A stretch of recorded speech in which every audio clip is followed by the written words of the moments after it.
اب یہ خواجہ صادر فیق صاحب نے بولا جناب میں نے بڑی ماریں کھائی ہیں جی، مجھے جناب آرمی نے بڑا مارا جناب،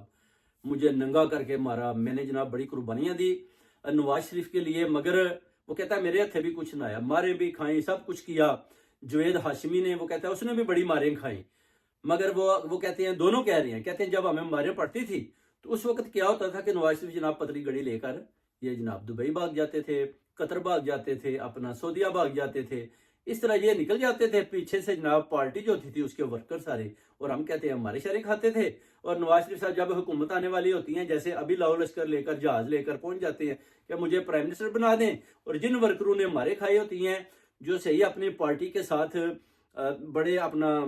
تصدقے دل سے کے ساتھ ورک کرتے ہیں اور مارے کھاتے ہیں، ان کو ایک طرف کر کے نواز شریف صاحب اپنے جناب بچوں کے ساتھ دوبارہ آ جاتے ہیں، اور کوئی وزیر اعظم بنانے کی کسی کو کوشش کرتے ہیں، کوئی وزیر اعلیٰ بنا دیتے ہیں، کسی کو منسٹریاں دے دیتے ہیں۔